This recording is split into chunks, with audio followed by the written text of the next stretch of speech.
Welcome to Soul Knowledge. I'm your host, Rocky Cave. Tune in to Wellness. We are souls having a human experience, and this podcast is where we remember that. Your soul has lived lifetimes. It has a history, a purpose, and a wisdom that goes deeper than anything your mind can analyze. My work through Reiki, hypnotherapy, past life regression, subconscious healing, and intuitive transformation is to help you not just learn about your soul, but to actually know it. Here I'll be sharing real stories from real sessions, lessons from the unseen, and truth-telling about what healing really looks like. The messy, mystical, holy, human, sometimes hilarious, often uncomfortable, absolutely life-changing parts of it all. And I'll warn you now, if you don't like the honest language or the occasional well-placed F-bomb, this is not the podcast for you. Because sometimes the most spiritual thing you can say is, fuck this, I'm done repeating this pattern. So let's take a breath. Tune in. Let go of what you think you know. And let's drop into the wisdom your soul's been trying to give you all along. Welcome home. Welcome to Soul Knowledge.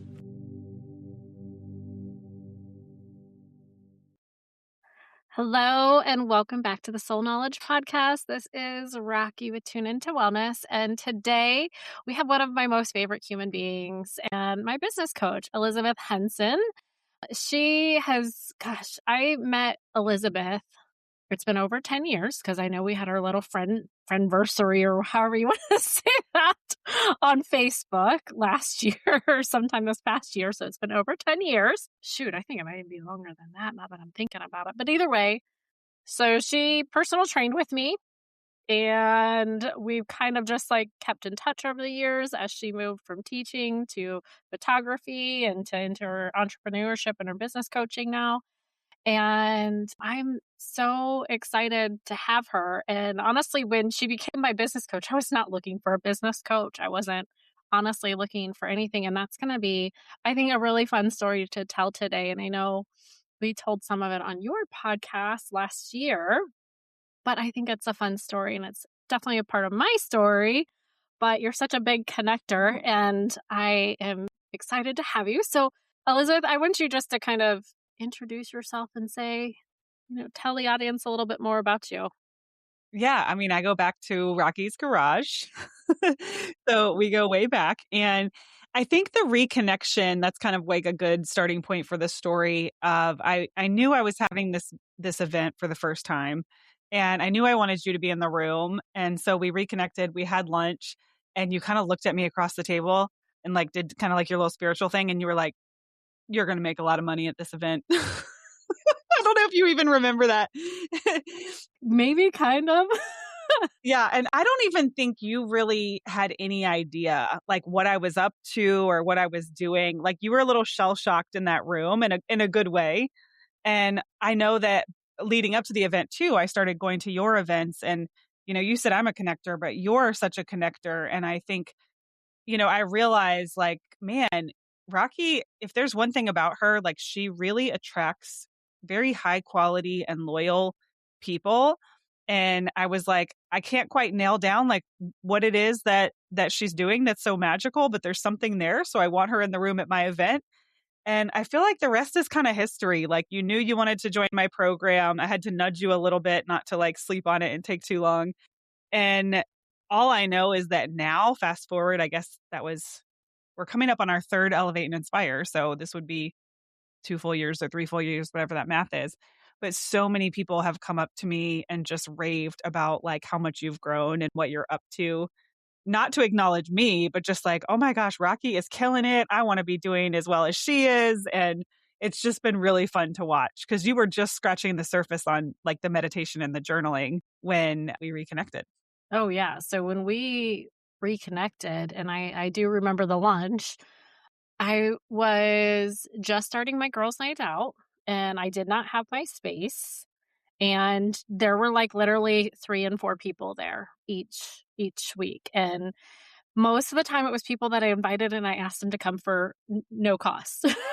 I wanted those girls' nights out to be successful, and I knew they were fantastic, and I knew I just needed to get people in the room. And either way, the rest is history from there. They've really transformed into sheet forts and fairy lights and freaking magic, once a month.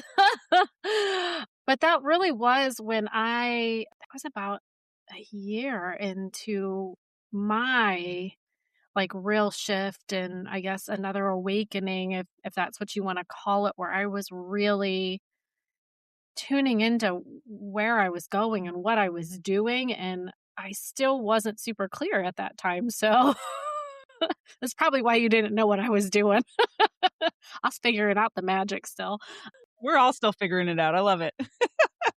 It is, right? Yeah, I feel like that's a learning process. So I would love to tell the story of how you became my business coach, if you don't mind. So her events are in April. And if we want to rewind back to January, this is before we had our lunch. I was meditating and I asked for a sign about my business, just to like, hey, like if I'm going in the right direction, just let me know, like give me a sign. I wrote down the word starfish and I'm like, okay, that's kind of random, but all right, I'm going to go with this. So I'm looking for a freaking starfish everywhere, right? Because that's what we do. When they tell us there's a sign, like look for it. I'm like picking up mugs, looking underneath them, like I'm like looking for these signs. And never saw it, never saw it, never saw it. I went to your event and I was absolutely blown away. I was like, oh my God, where did I just come into? It was so fun and there were so many people and the energy was exactly what I knew you would bring, because I mean, I could just tell just by everything you had told me about the event that this was going to be a really successful and a really cool event. And you had asked me to lead a meditation session. So I took people into a room and we did a breakout, a meditation, a tune-in session, and had some really cool breakthroughs for people. And so it was a lot of fun. Well, when the event was all done, you had given me like a little thank you gift. And if anybody has their video, if they're watching this, you gave me this little dish and it has a starfish on it. And you were promoting your new, group coaching. And I was just like, yeah, no, I'm not even there. I'm not even making money right now. Right. And, but this starfish, when I, when I pulled it out, I stopped. I was like, oh shit, there's my starfish. This is 4 months later, you guys. I had to wait a long time for the starfish and I finally get it. And I'm like, what the hell am I supposed to do with this starfish at this point? Because I didn't know what I was supposed to do with it. Like, how the hell am I going to swing this money when I'm literally not making any money at this point, right? I was working part-time on, I had just stopped. Oh, yeah, you were still. Yep, you were still. Yeah, I was just working really part-time at a place that had nothing to do with what I'm doing now. And it is what it is, right? So I'm like, well, you know what? I'm going to trust that I'm going to figure this out. And you did. The pushing was, I was like, how about I just wait until September after my knee surgery? Because I knew I was having knee surgery. And I was like, I'm not even going to start doing anything. And you're like, I mean, you could, but, and then whatever it was, your magical words, I started in June with everybody, or May or June. I said, "What is the benefit of waiting?" That was I'll never forget the question because it was an instant shift. You were like, "Huh, there is no benefit. You're right. Let's sign me up." It was like that easy. I am kind of easy that way. So, But for anyone listening, it's like such a good question to ask yourself when you're in this a procrastination mode that makes sense. There's nothing wrong with being like, "Oh, I should wait till after my surgery." That's logical. But if you ask yourself, like, what's the benefit of that? Especially, because at the time it's like my program was lifetime access. Like there really was no reason to start at a certain time. It's not like, you having surgery would like make you lose something in the program. But, when we look at like, oh, what's the benefit of waiting when I could actually like do this kind of uncomfortable thing now? And you were just like, you're right, there isn't one. Just the shift was so apparent. yeah. And I'm so glad that you said that to me, because I ended up having the girl that runs this building that I'm in reach out to me in June, and she's like, "Hey, I got a space." And I was like, "Yeah, and I was just like, "Oh, I don't think so," because it was really far from my house. And then I came in and I saw it, and there's lots of windows, and it was actually everything that I was manifesting. And I was like, "Oh shit. All right, well, I'm moving into a space. Elizabeth, I need you." Yeah. Yeah, yeah. And, like, your knee surgery ended up getting pushed back a little bit, and I feel like, gosh, by the time you had the surgery, your business had already started to see some really massive, like, shifts, and I think that so much of the transformation starts with the transaction, and that's why it's such a gift to us when we invest in ourselves, because sometimes just in the act of investing, like, opens up the reciprocity portal that I like to call it, and boom, like, things in your life start to change. Yeah, I mean, I definitely that decision was kind of a catalyst for me for sure. Like, I mean, there it was. I'm like, okay, I'm going to do this business thing. And then, oh, yeah, here's a space. And oh, yeah, oh, yeah, oh, yeah. And I mean, it was all so like divinely timed and perfect. And I mean, it could not have been more magical, right? So I guess that kind of takes me into the next thing, like with you as a business coach, and you're my business coach, but I'm going to like put this so you can say this just to anybody. If like anybody's wondering, like, when do you think it's beneficial for somebody that owns a business to get a business coach? Like, what are like, are there any kind of signs or things that people like? I would say if you take your business seriously is the right time to get a coach. Doesn't really matter if you're making money yet or if you're making tons of money. Even the most successful owners have a coach. So I would recommend always having a coach of some kind. It doesn't always have to be like super expensive or one to one. There's so many different shapes it can come in. But my biggest thing is like if you're really taking your business seriously, then having a coach is only going to help you move your blind spots out of the way faster, make quick, efficient decisions, and you're always going to grow faster than you could grow on your own. With the right coach, of course, but the most important thing is getting someone that's going to advocate for that version of you that you're trying to become. Yeah. And I love having you as my coach for accountability, because I know that I'm going to be like hopping on a call with you and I'd be like, all right, I got to get some, I have to show her something, right? Yeah, yeah. Or like when people come to me and they're like, "Liz, it's not working." They already know that I'm gonna be like, "Well, what have you done? Where have you posted? Where have you shared?" Like, you guys get to the point where you're like, "I know I can't even ask her this question because I already know she's gonna be looking for the evidence of what I've done, the actions that I've taken."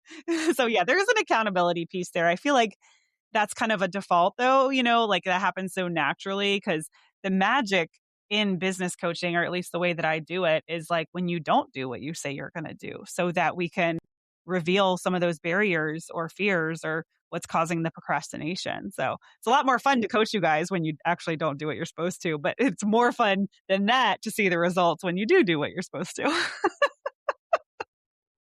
So I think that leads into my next question. What is your favorite part about business, being a business coach?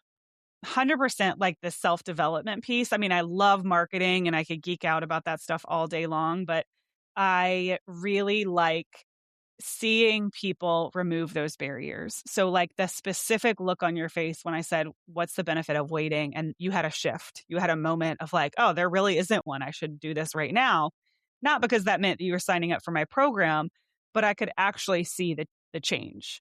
And that was just the domino effect to so many other changes. Because if you didn't have someone to give you that loving pushback, because I do push back, I push people, you know, but I do it lovingly. Like, Not you. no, never. But like, I mean, if anyone knows you and I are in such good rapport, like, I'm always doing it from a place of love. And imagine like not having that, That's like, that's how we stay stuck. That's how we stay in, oh, I'll do it later. It'll be more convenient when it's like you were able to get a jump on like 3 to 4 months of results because you made that shift.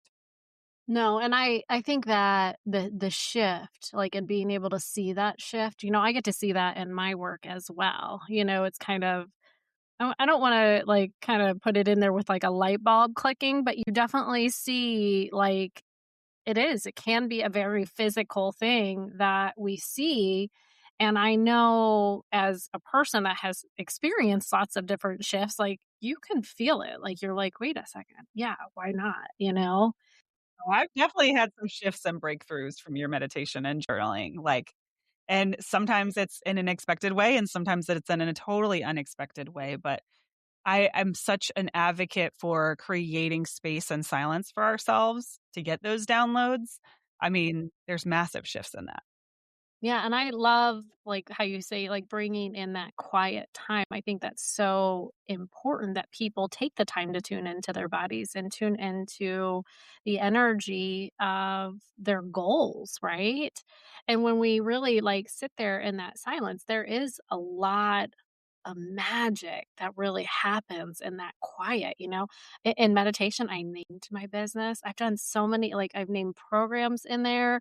I've done so much sitting in my meditation and journaling that really has positively impacted my business. You know, I don't leave it all to meditation. Like, there is some element of like science and structure and, knowing how to run a business. But yeah, that is like such a great piece. And honestly, for me, it keeps me relaxed and calmer, because I have a faith, that steady faith that it is going to work out exactly as it's supposed to and in the timing, so that kind of brings in my spiritual element to my business, which obviously my business is very spiritually, centered. Yeah, but that's so important though, because I us as business owners need to be listening to our own wisdom, whether it's intuition, God, source, whatever you call it, whatever you believe in. We have to listen to that. And it's so much more powerful and drives more positive results for our business when we can tap into that versus like, just like, oh, let me do what she did because it worked for her. Or let me try this because it worked for so and so. And like all these external influences when like we already have everything that we need. We just have to have the ability to tap into it. Yeah, I like that. So, if curious, what do you think keeps brilliant women, so there's enough of us I know within there, what do you think keeps these brilliant women under earning? Under like, not making as much money as they could? Yeah, so this is gonna sound so crazy, but I think there's such a block in investing in ourselves because in order to open that reciprocity portal and receive more money and more abundance, we have to be living an abundant life, and it never fails that the years that I have plateaued is because I have this moment where I'm like, "I am debt-free, my business is financially secure, and now I'm gonna be really safe because I don't wanna feel uncomfortable again," and I plateau. Those are the years that I've made the exact same amount as the year before or the year before, whatever, and every single time I stretch myself to do something uncomfortable, there's transformation and quantum leaps. And I know that sounds wild, like to spend money to make money, but it's not just the spending of the money. It's stretching ourselves, believing in ourselves, making that investment in, a dream and possibility. It really does expand something. And if anyone listening is like, oh, I can't quite comprehend that, like it happens in the physical body too. So, I just ran a 8K over the weekend. I didn't properly train. It was wildly uncomfortable, but it did give me that feeling of expansion, of growth, of doing something hard. I mean, when you train, it's an even better feeling, but our body gets stronger because we put in the reps and we make more money, not because we put in the reps in the form of like working hard, but we're investing in ourselves. And I'll take that to the grave. I mean, I have seen it to be true. I've been doing this for well over 10 years. And every time I stretch myself, financially, whether I, have a lesson or a result, I always see the growth and the revenue come back. So, do you believe that people's businesses are only as big as they feel safe to become? Yes. Yes. Like if your flower pot is full, you can't actually grow a bigger tree. So we have to constantly be like moving into a bigger flower pot to be able to house more. I mean, and this is so silly and I'm so spiritual and woo woo about this stuff, but like I even go take it as seriously as like my whiteboard. So I have this big whiteboard on my wall where I write down all the names of my students that join my program. And like it's kind of running out of space now. So I'm like, I got to redo the whiteboard. I don't have space for more names. So they're not going to come in. It's like, I'm going to buy you a bigger whiteboard is what I'll do for you. Let's just buy the bigger whiteboard. yeah, exactly. Like I need a bigger whiteboard or I got to like restructure the names. But it's so important to me to have them all up there. But I realize there's like an energetic block sometimes of like, and not just in the example of the whiteboard, this is in our identity as well. But, if I want 40 members in the calendar year, I have to believe that, like we learned at NLP, with all of my senses. I have to be able to see it, smell it, touch it, hear it, like all the things. That's how we manifest. Yeah. And so I guess at what point does business stop being strategy and start becoming identity work? Oh, I love this question. What a good question. I mean, there's always some strategy involved, but I think the more wisdom that I've collected over the years when it comes to just basic marketing and community building, the more I'm able to tap into my intuition. Like, I don't have to sit down and like create a marketing plan. Like, that's just not a thing for me because I intuitively can sit down and say, how do I call in the right people today? How do I make sure that people can find me? Where can I send reminders?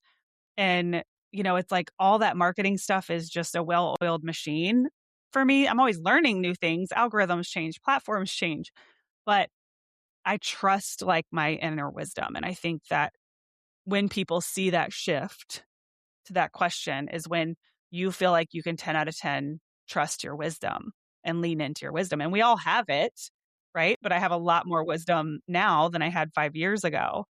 So and again, the wisdom is the intuition. It's all that thing that we can't see, that we can't touch, but we know is there. I mean, I know I know there's a lot of identity work that I have done, and I feel like there's a couple times you cracked me open on the damn frying pan and I'm like, God. I'm still thinking of your one you do free meetups once a month and we were there and gosh, I don't even completely I'm sure it was about being visible, the visibility thing for me, and you put me on that frying pan and you cracked me up, and the whole time it was like I was just like this egg that was trying to be put into this frying pan, and I'm like, "Ah!" Putting all everything out to, like, not get into the pan, like, what was that, Sebastian in, Little Mermaid I'm picturing right now where he's trying to not get put in that pot by the cook, that was me, like, you cracking me open and like putting me in this frying pan. It's me, Sebastian. I was actually a crab, not trying to go into the boiling hot water. That's the best visual ever. Yeah, I do think it was something around visibility because it's like before this identity shift, it's like you always had this kind of balance of, well, I don't need to make a lot of money or I don't need a big audience. Like, I'm fine the way I am. But there was another truth that you knew for a fact that you were going to help a lot more people. Right. And it's like you had these both these realities, but they were kind of in conflict of one another. So we had to dig in a little bit to like, you were hiding behind I just want to help people. I don't need to make money. I don't need to have a big audience. But your higher self knew that like those things are coming for you. Right. Yeah. And if I recall correctly, and my memory is not always my finest tribute here, but Well, when we have these transformations, because I have the same ones where I'm like, I know there was a huge shift there. I can't tell you what the coach did, but I know that I cried and I know that I had a shift. The outcome. I know the outcome. yeah, yeah. I mean, I really think it had to work around my issue with my stalker and being seen along those lines. Like, it was definitely like me trying to like play it safe. And I mean, obviously, since you cracked me open, I have now publicly shared my story, including telling my mom, because my mom did not know about it. But And do you feel any different now that you've like said it all out loud? Like, has anything changed? yeah, I mean, there's definitely like a freedom, right? Because I feel like I was holding so much in and keeping it to myself.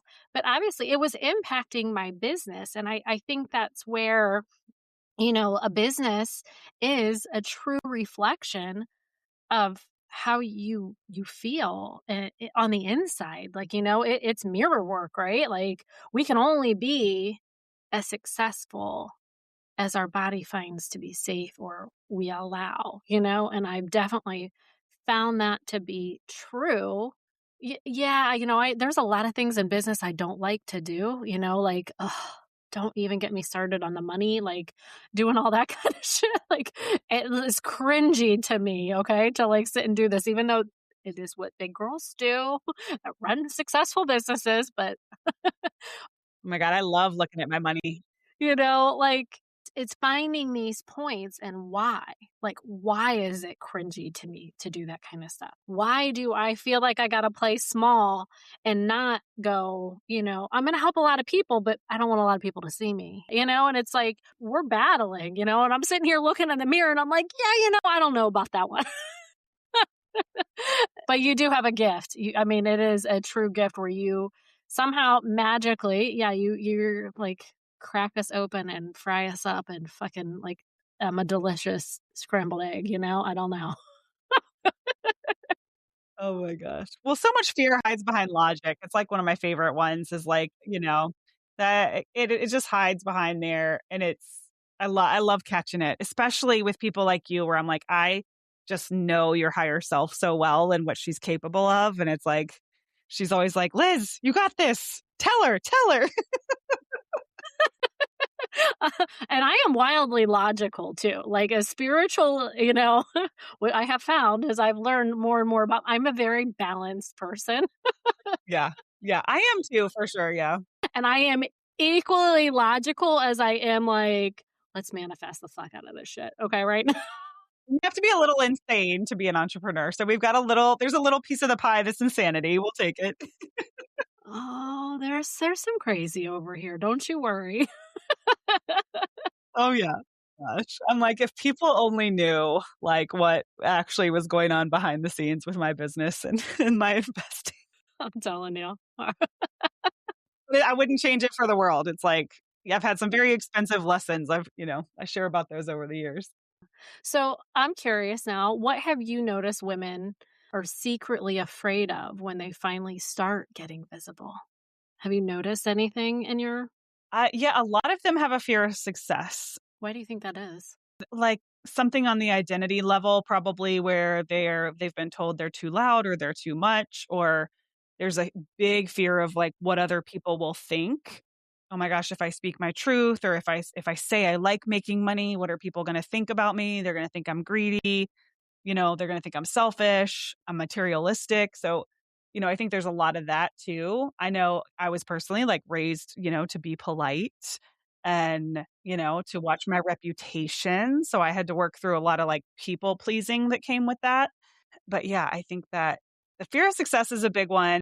I don't always identify with that one, except in the people pleasing realm. And then there's like the fear of like being misunderstood or the fear of failure is almost just as powerful as the fear of success. Like, what if I do this and it doesn't work? Am I going to look stupid? Are people going to think I don't know what I'm doing? Kind of stuff. So do you think that's why some people stay stuck even though they know exactly like what to do? Yes. Yes. Because and one of my favorite reframes for that is like, hey, if I gave you, 10 people right now that need help with the problem that you solve, how confident are you that you could help them? And most people are literally like, oh my God, a 10. Some even are like 11. So I'm like, okay, so all you're doing is inviting people, that's all marketing is you're making an invitation. If nobody comes, you just didn't send the right invitation. Try a different one. you know?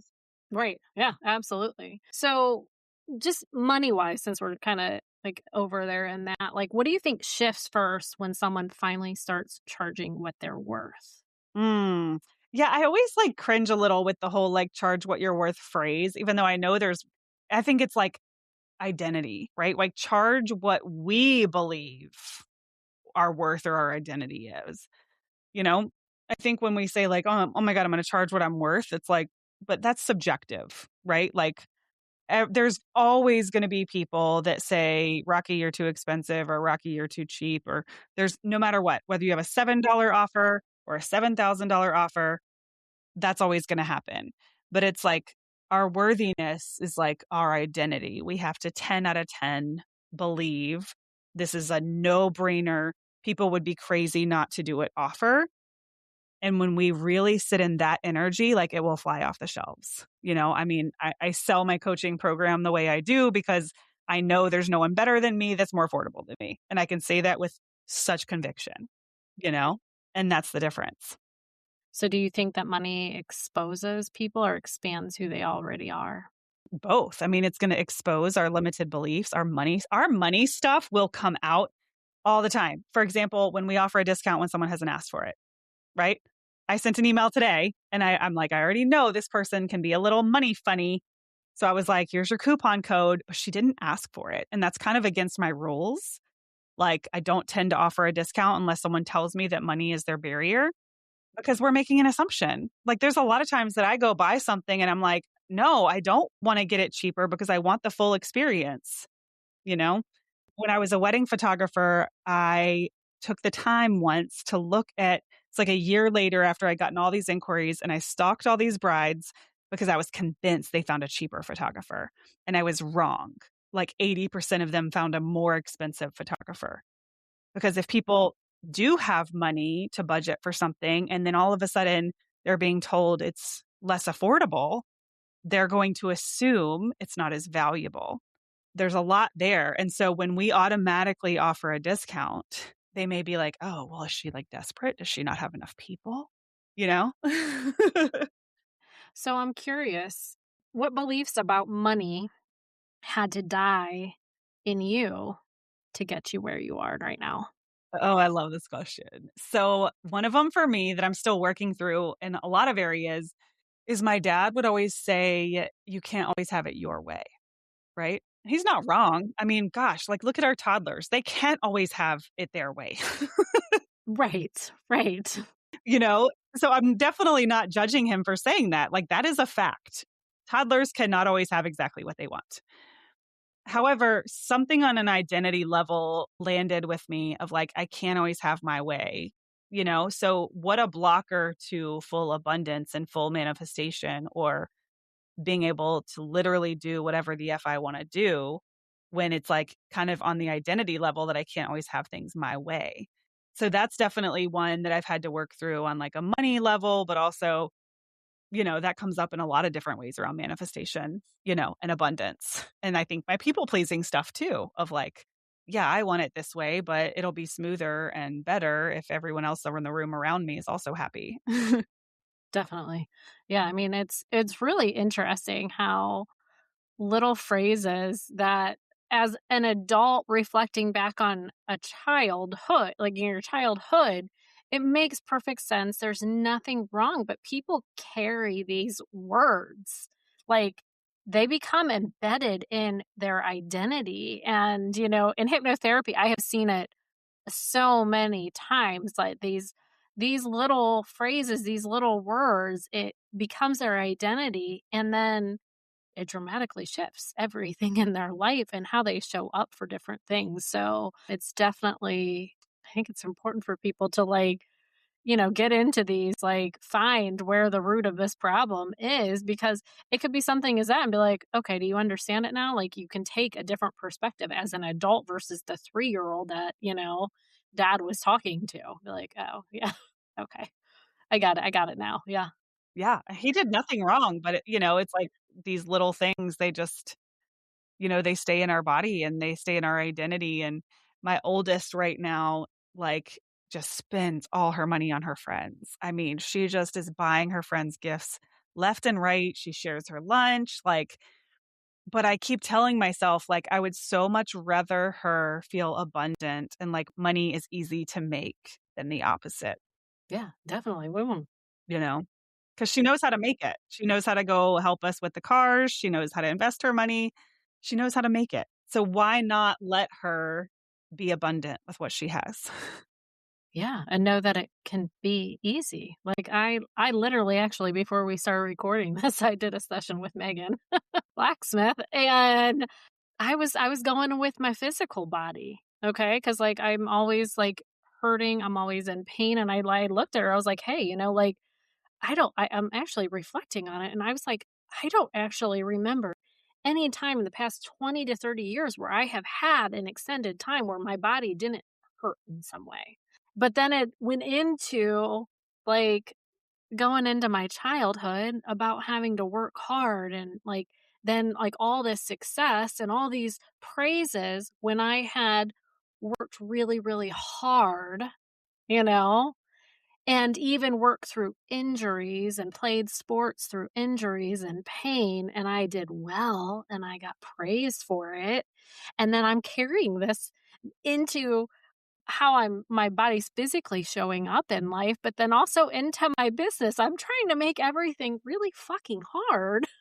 And it doesn't have to be, but it's like things from, I mean, I could see myself like scrubbing our house as a child, kindergarten. Like, I am clean. We cleaned like dogs in my house because everything had to be immaculate. We're cleaning a clean house. Like, we were cleaning a clean house. Why? Because we just want to be fucking miserable, right? Like, I think some of the messier homes are the happier homes.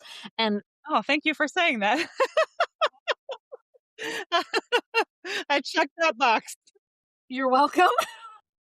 Yeah, go ahead. I know. I was just like, it's probably why my house is not half as clean as it was as a child because damn, like, I mean, that's what we did. We cleaned a clean house. What the hell? Why? Why? Yeah. And that's probably so much of your childhood memories. Yeah. And we could have been playing and having fun and laughing and relaxing, But instead, all of us kids and all of us were all doing hard, hard work, right? And then that's carrying into my business. I gotta do all this hard, hard work in order to be successful, but do I? Yeah, like, no. It doesn't have to be hard. I know yesterday, I love these moments. Like, yesterday I, went to court, whatever. You guys will hear more about that story later. But, and I won. It was a great morning, whatever. But I walk in the house and like one little blippity blip 3-minute conversation, and I made a $550 sale. And I wasn't even in my office, like I wasn't even at home at my computer. Like I'm in the car, I'm on the go, whatever. I might have been in my kitchen, but I just love these little moments of like, gosh, it's really easy. Like we overcomplicate the mess out of this and like, oh, it's got to be perfect on Instagram. We got to have the perfect messaging. We got to write the perfect emails and like do all the things. And like, no, sometimes it's literally one conversation. Like you said before we got on here, you're like, oh, I sent 32 private messages yesterday. And that's going to be so much more effective than 32 Instagram posts, you know? It's like it can be that easy. Not that 32 messages is easy, but you can do 1 or 2 and it's easy. Right. Oh, for sure. And it does. It makes, I think shifting it to and understanding why things have to be hard. Like, I was laughing with Megan. I was like, Megan, I make everything really fucking hard now that I'm like, we're sitting here having this conversation. Like, I make things really hard for myself and I don't have to. But I've been a glorified hard worker. Like, it's been glorified in my life now. Like, but it started like cleaning the house. Look how nice it is. My dad's happy. Look, because the house is clean, Like, there it was. It started with the little things. But then it slowly. And I'm gonna tell you something crazy. This might be a little cringy to some people, but it's like the more successful we become, the less attractive that hardworking mentality is. I mean, my husband and his family are like, they are hardworking people. That's how they get their value. And I'm like, babe, just spend time with me. Like, Instacart can do that. Like, why are you killing yourself when Instacart can do it? And I don't mean that as an insult, but it's like time is our greatest asset. And, vibrating at the frequency that we all try to, and, gratitude and joy and happiness, like that's the wealth. That's the wealth. Ugh, yeah. So easy, easy. That's what we want. Okay. So when we're talking like business and visibility, what is something that makes someone instantly unforgettable in business? A really easy one is like if you can either connect someone with someone or something that's going to change their life or really shift and unlock something for them, not just give them a quick answer, but like really help them see something that's true for themselves that they couldn't see before. Like you'll be unforgettable or making a really valuable introduction. I mean, the people that you have introduced me to and brought into my program, like I could never forget you before that. But you don't forget things like that. It doesn't always have to be in the form of like a cash, transaction between two people. But if I see a problem that you have and I can connect you to a solution or to a person, you're going to always remember that moment. So how can we, kind of insert ourselves into somebody's lollipop moment, their big light bulb moment, even if we're not giving it to them. Maybe we're just showing them where it is, but that's how you become unforgettable in my book. Yeah, I do really love that. Yeah, and it is. But it has to be a big shift. Like if we just give them the answer, like I sat down when I was in San Diego with this guy who gave me this really great TikTok strategy, and I'm probably going to like F around and try it, but like he's not going to be unforgettable until I've done it and it works. And I look back and I go, oh my God, that conversation at dinner changed everything. That was brilliant. Yeah. Yeah. Those brilliant moments, right? Yep. But if I don't take action on it, it'll be meaningless. And if I do it and it doesn't work, it'll be meaningless. Right. So it's like it has to kind of like the roads have to connect to something big. Yeah. No, it absolutely. I'll agree with that. I was just starting to think about my next question there because I do. I love that. And it is. That's when people become like when you can validly reflect and see the true success, right? And what they want. I mean, really, like, we can even dumb it down to, like, when you make people feel seen and heard. If someone feels important around you, they're gonna wanna be around you as much as possible. Yeah. So, what do you think in business? Because I know we've been kind of talking about the money, we've been talking about, visibility, all that kind of stuff. And, using our business as kind of our mirror, right? Our business is absolutely a mirror into our weaknesses, our strengths. I think it's clearly visible in how people show up. But what do you think happens when someone finally stops building from fear? That's where the magic happens. I mean, my breakthrough moment where I feel like I finally, like, was able to shift out of this identity that I have to have money to grow my business or whatever, I had this really deep belief that I needed money in my bank account in order to grow my business, in order to help people.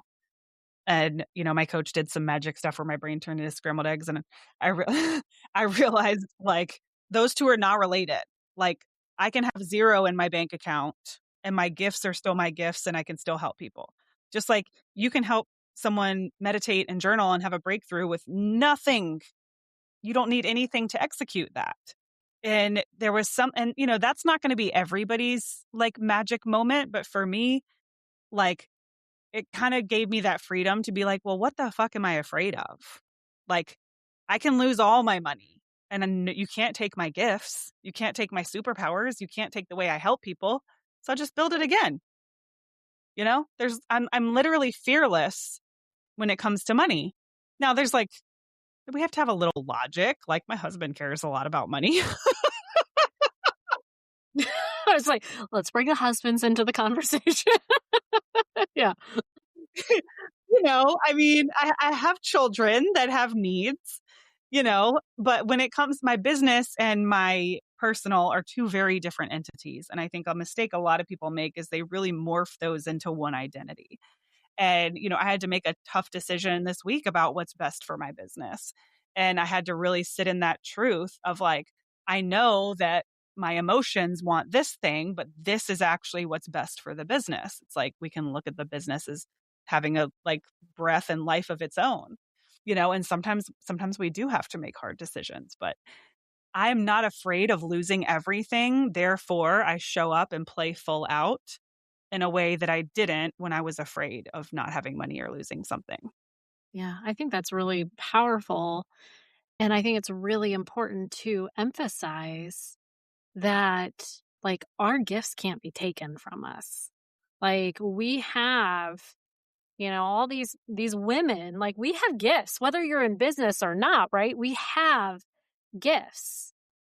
We have our hearts, we got our souls, we've got like who we are at the essence of our souls, and that cannot be taken away. It can't. Right. So what are we so afraid of? Isn't that awesome?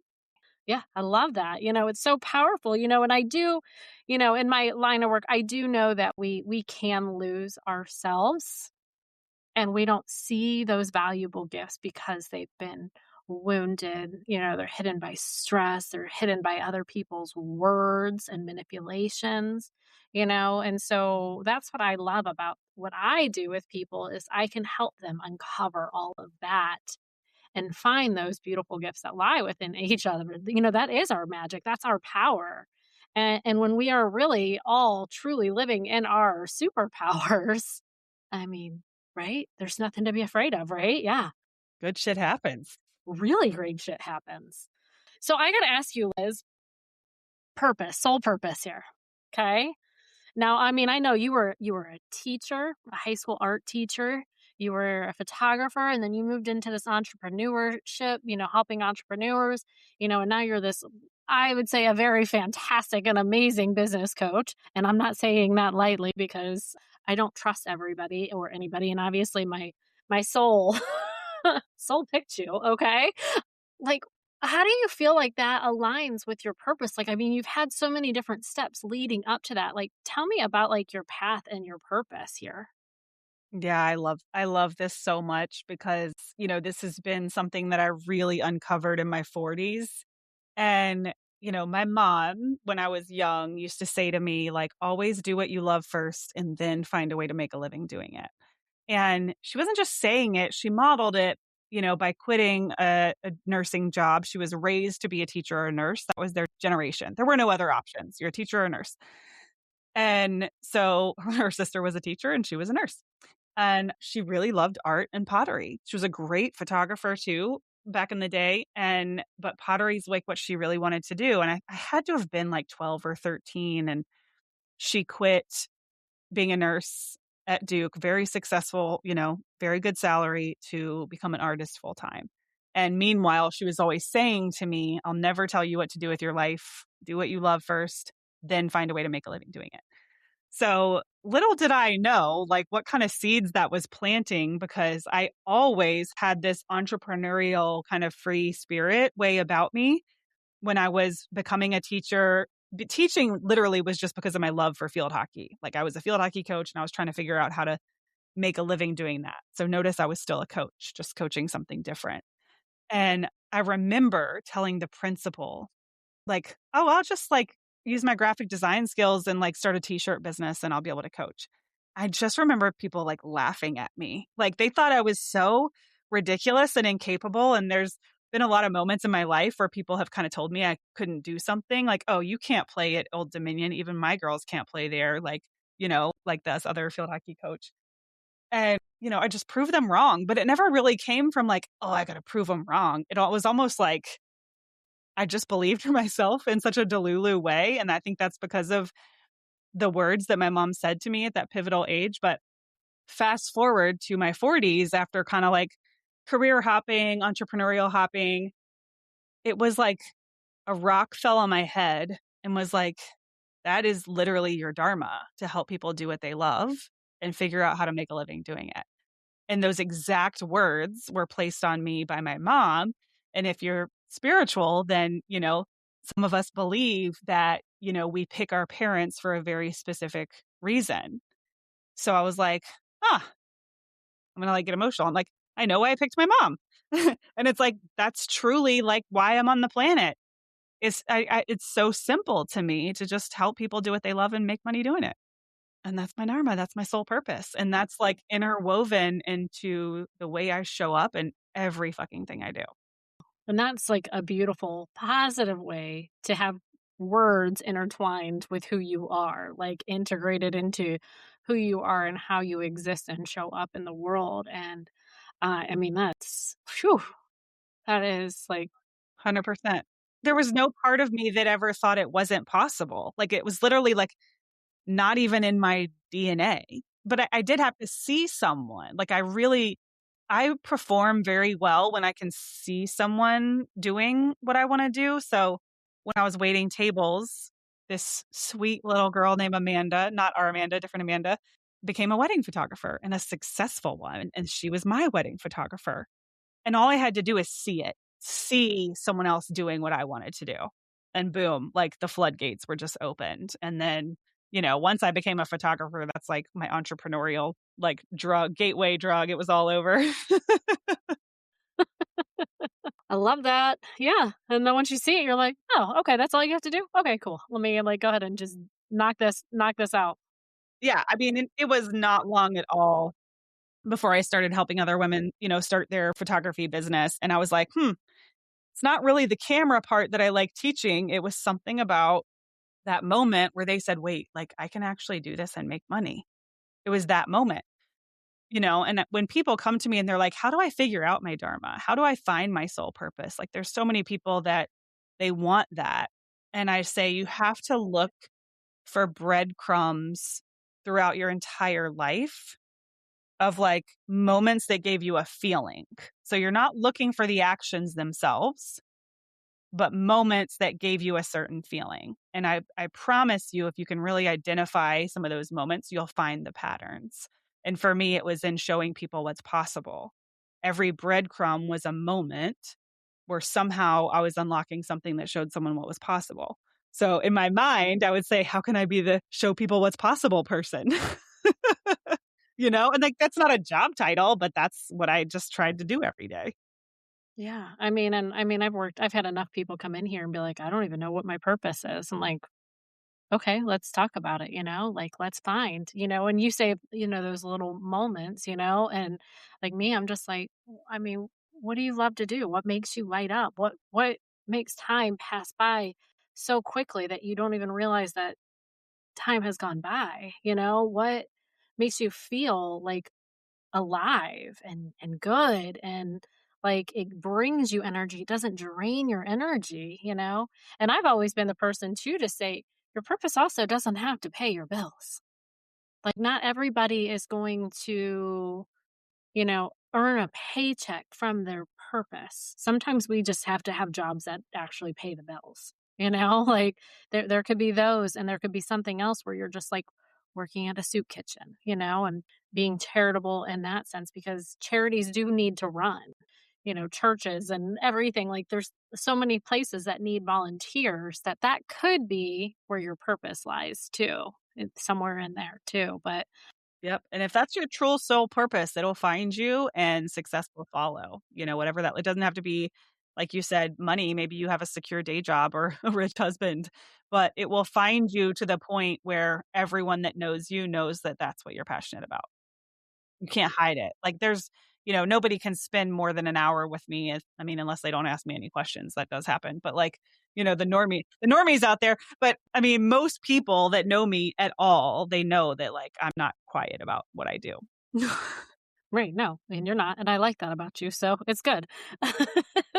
So before we like really start to wrap this up and I get to my final question, I want you to tell me about your event that's coming up or tell my listeners about your event because I'm going to be there. So like Of course. I know. This is the event that we opened up the episode talking about. So it's called Elevate and Inspire. It is April 25th and 26th here in Virginia Beach. And this is really all about community-based marketing and connecting and basically showing through example, like how I create magnetic leadership and really have built my business with, focusing on relationships over algorithms. It's like the anti-social media approach. Like you get people in a room and you make connections and a lot of money moves and we're very incestual in the best way. And it's a lot of fun. I mean, every Elevate and Inspire so far has been good. We've had two. This will be our third. But let me tell you some of the people that are flying in for this one. I mean, I'm just really excited. I'm really excited for my people. I mean, when are we going to announce who's flying in? Because I mean, I know. We got to make our graphics. Me and Ilya are working on it. I know. I was like, hello, I'd like to kind of know. Yeah. I already bought my ticket. I'm coming to VIP day. I want to know. Oh, the VIP, we are packing the house for VIP day already. Oh gosh, yay. I know, it was a slow start. I was like, "Okay, it's gonna be me and Rocky and, like, my normal," because like, you guys there was a few of you that signed up so quick. But no, it's all coming into place now. Probably by the time this episode goes live, you guys will be able to see who my little secret guests are. It's at elizabethhenson.co/event. But I will say they are people that I met in February, and literally probably $10,000 have hit my bank account just since I met them in February. So we're talking like movers and shakers. Love this. Oh, all right. Bring them in the room, man. That is really exciting. I'm so excited for you. Just I mean, even just seeing the expansion from year 1 to year 2. And I mean, hearing what you're saying right now, like year 3, woohoo, like I'm excited. Oh, yeah. We've had more sponsorship money come in than ever before, more registrations, like, per the timeline. We still have about 20 to go to really hit our goal. So I'm not like, "Oh my god, we're gonna, like, blow it out of the water and, like, have 100 and some people at this." It's not that. I'm really, like, on this, like, slow growth, like, let's make sure everything can fit in the flower pot kinda mentality. But the quality this year is, like, what really has me excited, and the people that haven't signed up yet, you better hurry up because the quality of this room is, like, a whole 'nother frequency, baby. No, absolutely. And if you're good with it, I can leave my discount code into the show notes that people can use to sign up and Yes, Rocky VIP, I think it is, or MVP, one of those. I think it's Rocky VIP. the VIP, yeah. Rocky VIP. We'll put it in the show notes too, and people can use that to get $50 off their signups. I would love to have some new faces in that room because I'm telling you, I had no idea that my life was going to change. I just was just like, yeah, I'll come up and do a meditation. Sweet, like, cool. And who fucking you might have known, you may have known, but like, I showed up and I was so naive to what was going on. I know I did, but I didn't. I mean, that first one, there's something so magical. The second year was great too, but something about the first time I pulled that off, and people flying in from all over for that first one too. And I remember looking in the back of the room and seeing you like all misty eyed like multiple times. I don't think I'm getting goosebumps just talking about it. Like, I don't even think I really knew the capacity of what I was capable of. This was such a quantum leap. And I don't know if it's your last question, but I feel like somewhere in your question docket is something about like how I leverage intuition in my business. And that event is 100% intuitively created. I mean, I would get my ideas at 3 a.m. in the morning and write them down, and nothing was rehearsed or scripted. I kind of just had like bullet points, right? Like meat and potatoes of what I wanted to accomplish. But so much of it was made in like dream time. And just intuitive. Oh, yeah, and I actually remember the one girls' night out before it started because you were like, "Oh, yeah, I'm gonna have you do some meditations, like, to open up the days and close the days." And I'm like, "Yeah, just, like, let me know I'm here, like, happy to do it." And then it was at the one girls' night out, I believe it was a girls' night out during the meditation that you had gotten that, like, "No, actually, I don't need them to do it. I can do this myself."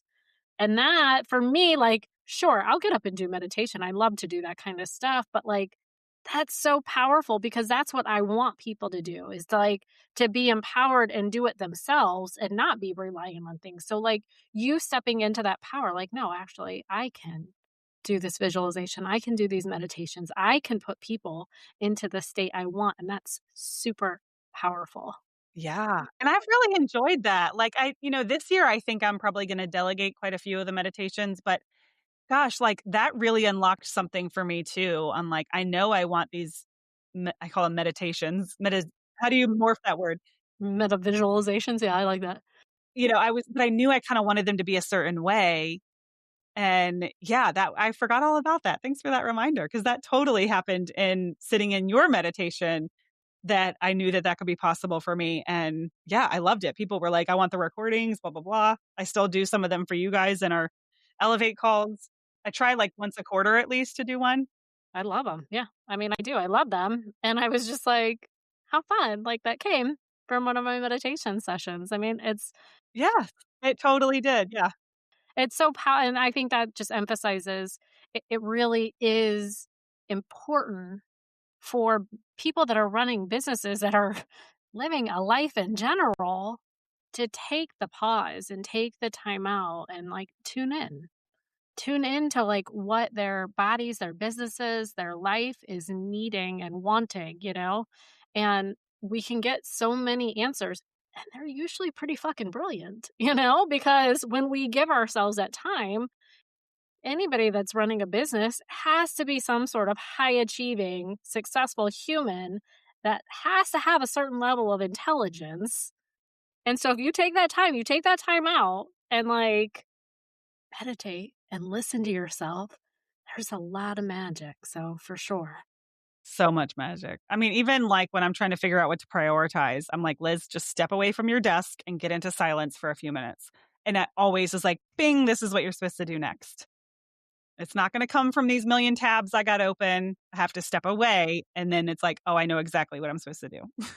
There it is. Yeah, it's just getting regrounded, recentered instead of letting all of the to-dos all over the place.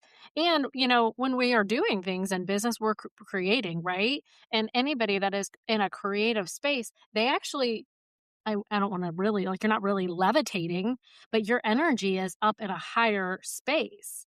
And so it is really important to make sure you pull back and you ground and get recentered so then you like what you're doing. All my creative people, I'm always like, I need you to make sure you're grounding multiple times through the day, because if not, you're up in la la land all the damn time. Like, it's a really cool space, and especially my artists, like, you guys, like, there's really amazing, incredible things that are created up, in this up high space, but we got to be grounded. We got to come back down to earth. I know. I'm like, I just want to live up there. Don't take me down. Yeah. I know. It's really fucking cool up there too, I know, but we do. We gotta get grounded and we gotta come down here and things don't feel so hard or overwhelming, and we can have that clear space. So I think, yeah, I think that's really great advice for people that are running businesses. You had such good questions. I love this. Thanks. Do you have anything else you want to share before I ask my final question that I ask all of my people? Nope, just the event, elizabethhenson.co/event. Make sure you join us. You can find me on Instagram at elizabeth.henson and over at my podcast, the Messy Success Podcast. But Rocky always knows where to find me. Yeah, I do. And you can always reach out to me, but you can also reach out to her. So, but either way, okay. So here's the final question, Liz. Okay. So, what is one moment in your journey when you truly tuned in, when you realized your soul was guiding you? 100% the event. I was trying to pinpoint, like, was it a certain moment at the event? And I think too, there's been a couple times, like when I'm coaching, when I coach for James Wedmore, and I'm literally on a group coaching call of like over 100, sometimes 200 people. And, I'm coaching one person in the hot seat. There is something that shifts in the way that I show up that is like, it's like an out of body experience, right? It's like when someone's like, "Oh my God, that was so good. What did you just say?" And I'm like, "I don't know what I just said." Right? Because it's like, it's that good when you're really connected to, source or your intuition, that you're not even really thinking about your answers. I mean, even a lot of stuff I've said on this podcast, I don't remember in this moment, but definitely at my event, I never had like a, what do I say? Do I say the right thing? And then, yeah, like when I'm coaching, I coach way better in groups. I don't know what that is. I probably shouldn't say that because I don't want people to think they shouldn't work with me one on one. But there is something about when I'm coaching in front of a group, my higher self like connects to this like outlet, like a charger and an outlet where it's like whatever you're doing with this one person has to be able to help the entire room. And so I show up for that conversation very different than when it's just one person. Maybe I need to start thinking about that with one person, like pretend that they're in a room of 100. But it is different. I curate the conversation so differently, knowing that there are people watching that need to get something out of it too. So that was a long answer, but yeah. When I'm doing my purpose. I mean, no, I like that. No, you are living in your purpose. And I mean, honestly, I've been on enough one-on-one calls with you that, I mean, you're helping me. You're doing what I need you to do. So The one-on-ones are a lot more like accountability and in the weeds, like, we set up your marketing plan, things like that. So they do have a purpose, but, like, when I'm really gonna put people in the frying pan, it's usually in a group setting. yeah, and I mean, I love your group coaching calls that you do regularly through the month. I mean, how many do we do a month? Like 2 or 3 or 2 to 3, yeah. yeah, and I mean, I love all of them that I can hop onto. Obviously, I can't always hop on, so I'll listen to the recordings and stuff, but yeah, no, I think there's always a lot of gems, and honestly, in group coaching too, we can learn so much by listening to other people's problems, that they easily can be translated into other businesses. Yeah, I mean, there are times I've been on a call and I'm like, "Not relevant, not relevant, not relevant," but then there'll be those times where I'm just like, okay, now I wanna hear what she says. What's Liz gotta say to this, So, it is always really, really helpful too, so Some of my biggest breakthroughs are in watching somebody else in the hot seat. oh gosh, yeah. I mean, I there's nothing quite like being in the hot seat.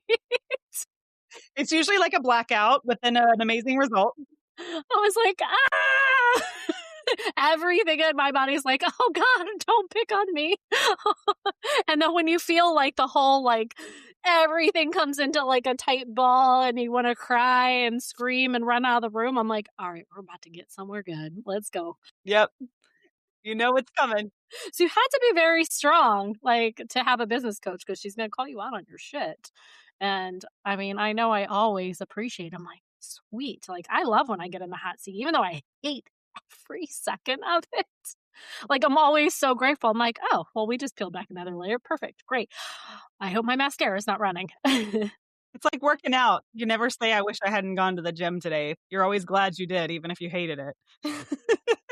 Yeah, yeah, there it is. Like, gotta do another set of leg presses. Okay, here we go. Yeah. No, I like when I go to the gym, but yeah. Anyhow, well, Liz, I thank you. Thank you for joining me today. Thank you for just being you, like as a friend, as a coach, as a human, bringing really amazing people together and always, just holding space for people to do what they love, right? And, you know, find a way to make money doing it. And I know I genuinely I love what I do, and I don't feel like I'm working unless you wanna get me in front of a spreadsheet with money. That is when I feel like I am working, and I'm like, "Oh, I gotta be a big girl here." But, I mean, when I am working with my people, I adore it. So, I appreciate your help, which has been very integral in helping me get to where I am in my business and having this space and having such really fucking amazing people that come into this space and, trust me, And I love that you come in and do my girls' nights outs and I love having you in this space too because I've known you for such a long time and I adore you. So thank you.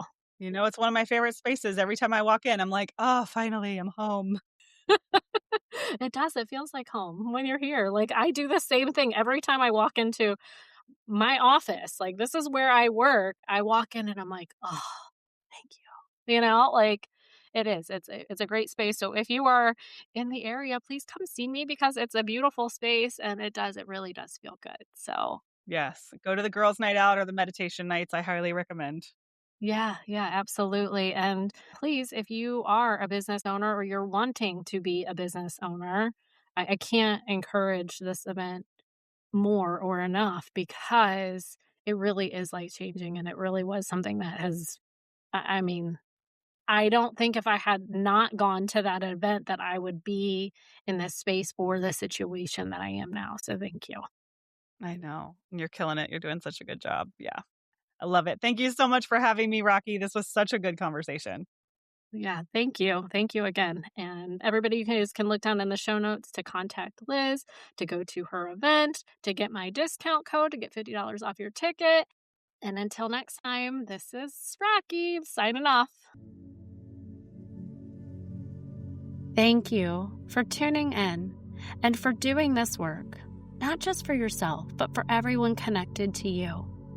If this episode stirred something in you, trust that. Share it, leave a review, Send it to someone whose soul needs it. Your voice and your ripple matter. And if you're ready to go deeper, to explore your past lives, heal your patterns, reconnect to your soul, or work with me one-on-one, head over to tuneintowellness.com or connect with me on Instagram. Until next time, trust what you feel, honor what you know, and remember, your soul already has the answers. Be bold, be light, be you. I'll see you next time on Soul Knowledge.